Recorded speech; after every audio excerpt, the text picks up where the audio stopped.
नमस्कार। आज की क्लास में हम पढ़ेंगे हिंदी साहित्य के इतिहास लेखन की पद्धतियाँ या प्रणालियाँ।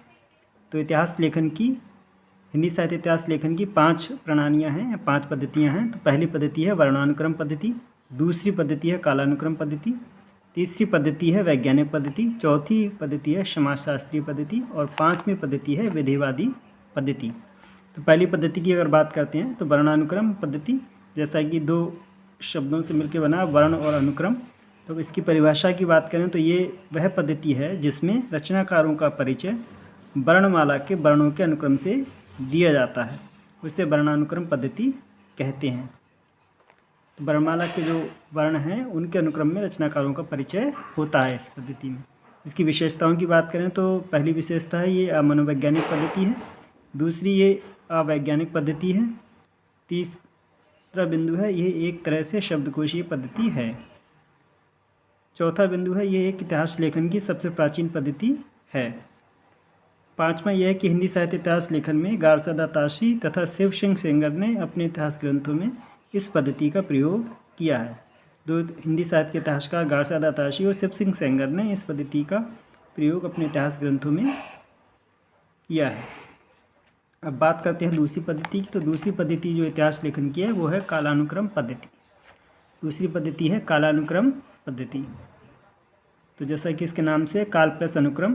परिभाषा की बात करें तो हिंदी साहित्य इतिहास लेखन में वह पद्धति जिसमें रचनाकारों एवं उनकी रचनाओं का परिचय काल के अनुक्रम से दिया जाता है, उसे कालानुक्रम पद्धति कहते हैं। इसे परंपरागत पद्धति के नाम से भी जाना जाता है। और हिंदी साहित्य के इतिहास लेखन में इस पद्धति का प्रयोग सबसे पहले जॉर्ज अब्राहम गियर्सन ने अपने इतिहास ग्रंथ में किया है। इसकी विशेषताओं की बात करें तो ये अमनोवैज्ञानिक और अवैज्ञानिक पद्धति है और ये इतिहास लेखन की सबसे लोकप्रिय पद्धति भी रही है। और तीसरी पद्धति की अगर बात करें तो तीसरी पद्धति है वैज्ञानिक पद्धति। तो वह पद्धति जिसमें इतिहासकार तटस्थ रहकर तथ्यों को प्रस्तुत करता है उसे वैज्ञानिक पद्धति कहते हैं। हिंदी साहित्य के इतिहास लेखन में इस पद्धति का प्रयोग सबसे पहले डॉक्टर गणपत चंद्र गुप्त ने अपने ग्रंथ हिंदी साहित्य का वैज्ञानिक इतिहास में किया है। और अगर चौथी पद्धति की बात करें तो चौथी पद्धति है वो समाजशास्त्रीय पद्धति। तो इसकी परिभाषा है वह पद्धति जिसमें इतिहासकार किसी रचनाकार एवं रचना का मूल्यांकन इस दृष्टि से करता है कि रचनाकार ने समाज से क्या क्या ग्रहण किया है तथा समाज पर क्या क्या प्रभाव डाला है, उसे समाजशास्त्रीय पद्धति कहते हैं। आचार्य हजारी प्रसाद द्विवेदी ने अपने इतिहास संबंधी रचनाओं में इसी पद्धति का प्रयोग किया है। तो ये चौथी पद्धति हुई। पांचवी पद्धति जो है वो है विधेयवादी पद्धति। पांचवी पद्धति क्या है? विधेयवादी पद्धति।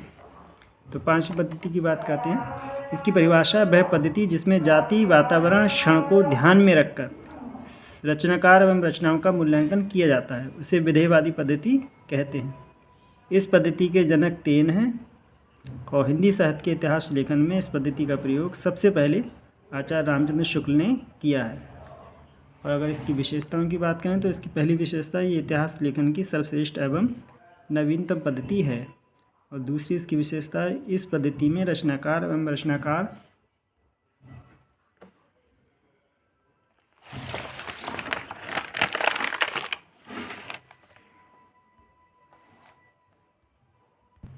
रचनाकार एवं रचना की प्रवृत्तियों का गहन विश्लेषण किया जाता है। तीसरी इसकी विशेषता इस पद्धति में रचनाकार की प्रतिभा एवं उसके युग को भी महत्व दिया जाता है। चौथी इसकी विशेषता है काल विभाजन करते समय युग एवं प्रवृत्ति दोनों को महत्व देते हुए दोहरा नामकरण भी इसी पद्धति में किया जाता है। तो ये हिंदी साहित्य इतिहास लेखन की 5 पद्धतियाँ हुई। इसके अलावा एक पद्धति है आलोचनात्मक पद्धति। वह पद्धति जिसमें किसी रचनाकार एवं रचना का परिचय देते हुए उनका साहित्य शास्त्र व काव्य शास्त्र की मान्यताओं के आधार पर मूल्यांकन किया जाता है, उसे आलोचनात्मक पद्धति कहते हैं। और इस पद्धति का प्रयोग डॉक्टर राम कुमार वर्मा ने अपने इतिहास ग्रंथ में किया है।